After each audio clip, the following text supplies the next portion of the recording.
अस्सलाम वालेकुम एवरीवन, मैं हूँ आमिना ऐसा। हम जब भी कहीं मिल के बैठते हैं हम एक मौजू पे ज़रूर गुफ्तगू करते हैं कि आखिर ये मोटिवेशनल स्पीकिंग है क्या। मोटिवेशनल स्पीकर्स हों, सेल्फ हेल्प बुक्स हों, इनका हमारी ज़िंदगी में क्या मकसद है? क्या इसका मकसद सिर्फ़ और सिर्फ एक अच्छी भारी रकम कमाना है? इसी पे बात करेंगे आज।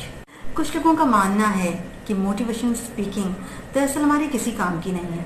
हम अपने फैसले, अपने कानून खुद ही बनाते हैं और उन पर खुद ही काम करते हैं। जब हम इस बारे में बात करते हैं तो हमें सबसे पहले ये देखना चाहिए कि बात करने वाला कौन है। अगर बात करने वाला एक नॉर्मल इंसान है जो एक नॉर्मल ज़िंदगी गुजार रहा है, उसके इर्द गिर्द हालात बिल्कुल नॉर्मल है, वो किसी ख़ास किस्म की टारगेटेड लाइफ नहीं गुजार रहा है, तो उसके लिए ये बात कहना बेहद आसान है।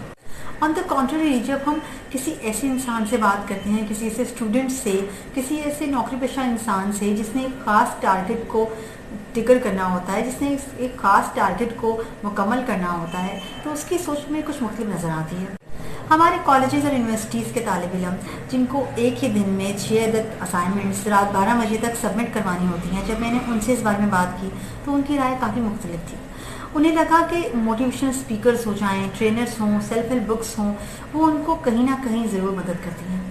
जब एक स्टूडेंट थक हार कर अपने टारगेट को पूरा ना करने के बारे में यकीन कर लेता है, तभी सेल्फ हेल्प बुक्स या मोटिवेशनल स्पीकिंग या मोटिवेशनल स्पीकर्स, ट्रेनर्स हमारी ज़िंदगी में आते हैं और हमें थोड़ा सा पुरसकून करने की कोशिश करते हैं। मोटिवेशनल स्पीकर्स पे उठने वाले एतराज़ात बड़े अजीब व गरीब हैं, लगने वाले इल्ज़ाम बड़े हैरान कुन हैं। हम कभी भी कोई भी फ़िल्म देखने जाते हैं सिनेमा में तो उसके लिए हम पैसे भरते हैं, हम तालीमी इदारों को पैसे देते हैं, हम साइकोलॉजिस्ट को पैसे देते हैं, हम आम फिजिशियंस को बहुत भारी मकदार में रकम देते हैं और सोचते भी नहीं हैं।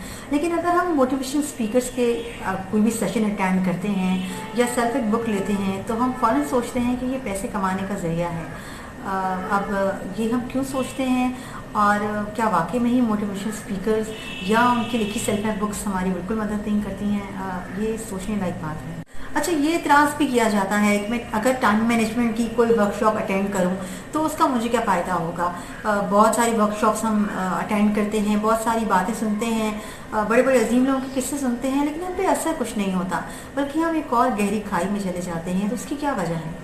इसकी वजह बड़ी साफ सी है। जब भी कोई हमें कोई बात सिखाता है, समझाता है, एक शेड्यूल हमारे सामने रखता है, तो फिर आगे बढ़कर उस पर अमल करना बिल्कुल हमारे ऊपर है। जैसे डॉक्टर हमें मेडिसिन देता है, अब मेडिसिन खाना या ना खाना इसका फैसला हमने करना है। तो टाइम मैनेजमेंट में हमें सिर्फ ये बताया जाएगा कि हम अपने टाइम को बेहतरीन तरीके से कैसे इस्तेमाल कर सकते हैं और क्या क्या फ़वाइद हासिल कर सकते हैं। अब उस पर अमल करना ये सरीहन हमारे ऊपर है। इस बारे में के मुतालिक हम किसी भी मोटिवेशनल स्पीकर को, ट्रेनर को या वर्कशॉप देने वाले को या सेल्फ हेल्प बुक को गलत कैसे कह सकते हैं?